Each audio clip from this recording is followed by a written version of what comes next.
வணக்கம். உபனிஷதங்கள் அறிவோமா அப்படிங்கிற தொடரில் இருக்கிறோம். இது 9வது பதிவு. இது வரைக்கும் 8 பதிவுகள் இருக்கிறது. 8 பதிவுகளும் நம்முடைய சேனலில் இருக்கிறது. பார்க்கலை அப்படின்னா அதை பார்த்துக்கோங்க. இது 9வது பதிவு. இந்த 9 பதிவுகளும் எதை பற்றியது அப்படின்னா, உபனிஷதங்களில் மிக முக்கியமான ஒன்றான கேன உபனிஷதம் பற்றி நம்ம பார்த்துருக்கோம். கேன உபனிஷதம் அப்படின்னா இது ஆன்மீக தேடல் அல்ல, ஆன்மாவை தேடுகின்ற பணிக்கு உதவுகின்ற ஒரு உபனிஷதமாகும். யாரால் இந்த உலகம் ஏற்பட்டது அப்படிங்கிற கேள்வியால் தொடங்குவதால் இது கேன உபனிஷதம்.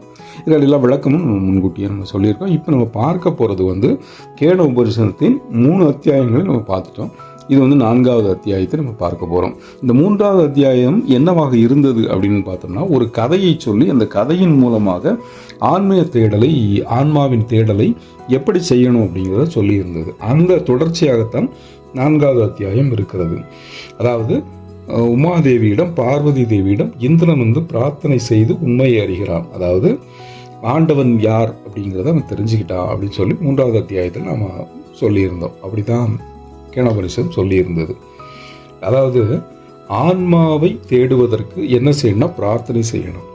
பிரார்த்தனையின் சில அடிப்படை சாதனைகள்லாம் இருக்குது பிரார்த்தனை செய்வதற்கு. அதை பற்றி தான் இந்த அத்தியாயம் சொல்ல போகிறது. இந்த அத்தியாயமே எப்படி தொடங்கும் அப்படின்னு பார்த்தீங்கன்னா, பார்வதி தேவி சொல்வது போல தொடங்கும்.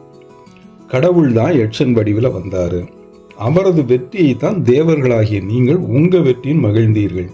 எனவே யட்சனாக தோன்றியது கடவுள் தான் அப்படின்னு சொல்லி இந்திரனுக்கு உணர்த்தினார் அப்படின்னு தான் 4வது அத்தியாயத்தின் முதல் மந்திரம் தொடங்கும்.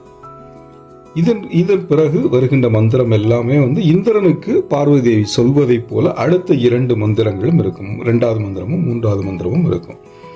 இந்த மந்திரங்களுக்கு பிறகு இந்த உபனிஷதம் என்ன சொல்லும் அப்படின்னா, வாழ்க்கையோட ஒவ்வொரு கணத்திலும் ஏதாவது ஒரு செயல்பாட்டிலும் ஆன்ம உணர்வை உணர்வதுதான் உண்மையான ஆன்ம அனுபூதி அப்படின்னு சொல்லும்.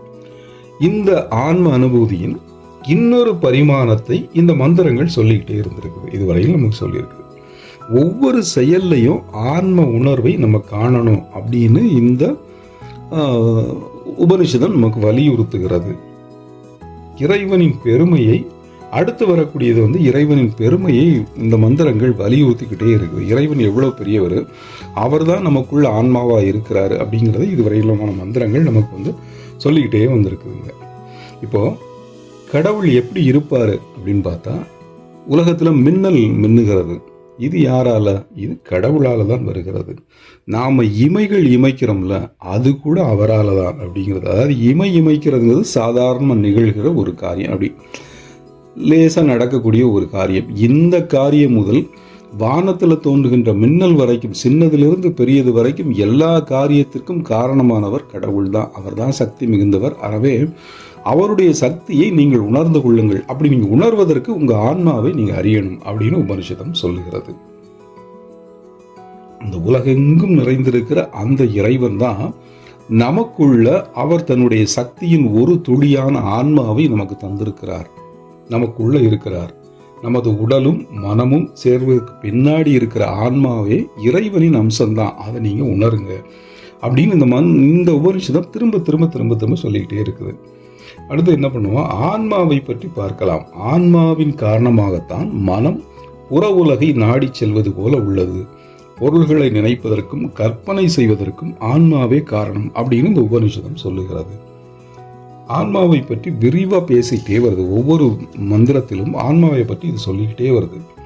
ஆன்மா எல்லா உயிர்களிலும் நிறைந்திருக்கிறது. உலகத்தில் நம்ம பார்க்கிற எல்லா ஜீவராசிகளுக்கும் ஆன்மா இருக்கு. நமக்கே தெரியும், ஒரு உயிர் போயிருச்சு அப்படின்னா அந்த உயிருங்கிறது நம்ம ஆன்மாவைத்தான் சொல்லுகிறோம்.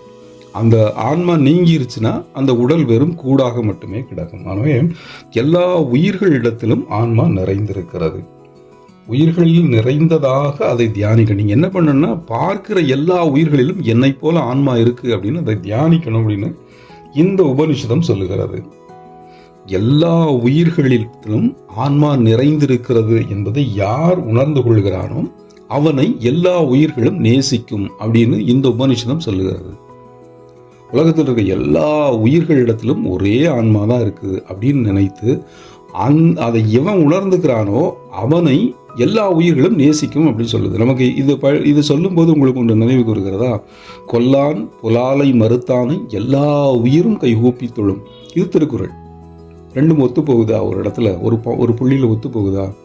இதுதான் உயர்ந்தவர்களின் எண்ணங்கள்ங்கிறது. அவங்க எங்கெங்கேயோ இருந்தாலும் கூட அந்த எண்ணங்கள் ஒன்று போல தான் இருக்கும், ஒன்றைத்தான் உணர்வார்கள். இந்த ரிஷிகள் எழுதியது, இந்த சமஸ்கிருத மொழியில் எழுதியவர்கள் எங்கோ இமயமலை சாரல்ல வாழ்ந்தவங்க. திருக்குறள் எழுதிய திருவள்ளுவர் நம்முடைய தமிழ்நாட்டில் வாழ்ந்தவர். ஆனால் அவங்களுடைய எண்ணம் ஒன்று போல இருக்கு பாருங்க. ஏன்னா உயர்ந்த சிந்தனைகள் ஒரு புள்ளியில் சங்கமிக்கும். அதுதான் இங்கே சங்கமித்திருக்கிறது. ஆகவே ஆன்மா எல்லா உயிர்களிடத்திலும் எல்லா ஜீவராசிகளிலும் இருக்கிறது ஒரே ஆன்மா நினைச்சிட்டான். அந்த உயிர்கள் அவனை வணங்குமாம். இப்படி இந்த உபனிஷதம் சொல்லுகிறது. ஆன்மா சரி, இப்படிப்பட்ட ஆன்மா, இவ்வளவு சிறப்பு வாய்ந்த ஆன்மாவை அறிந்து கொள்வதற்கு அடிப்படையான சாதனைகள் இருக்கிறது அப்படின்னு சொல்லி இந்த மந்திரம் சொல்லுகிறது. 3 அடிப்படை சாதனங்கள் இருக்கிறது. அதை நீங்க கத்துக்கிட்டீங்கன்னா ஆன்ம உணர்வை எட்டி பிடிக்கலாம் அப்படின்னு இந்த உபனிஷதம் சொல்லுகிறது. அது என்னென்ன அடிப்படை காரணிகள் அப்படிங்கிறது தான் இந்த உபனிஷதத்தின் இறுதி பகுதி. எனவே அதை நாம் அடுத்த பதிவில் பார்க்கலாம். இதுவரைக்கும் நாம் சொல்லிக்கிட்டே வந்திருக்கிற இந்த பதிவுகளை நீங்கள் ஒரு முறை எண்ணி பாருங்கள். உங்கள் வாழ்க்கைக்கு இதை பொருத்தி பாருங்கள். இப்படி பொருத்தி பார்த்து அதை உணர்ந்து அதை நீங்கள் கைவசப்படுத்திக்கிட்டீங்கன்னா உங்கள் வாழ்க்கை மேம்படும் அப்படிங்கிறது கேன உபனிஷத்தின் தத்துவங்களில் ஒன்று. எனவே நம்ம அடுத்த பதிவில் இந்த கேன உபனிஷத்தின் இறுதி அத்தியாயங்களை பார்ப்போம். நன்றி, வணக்கம்.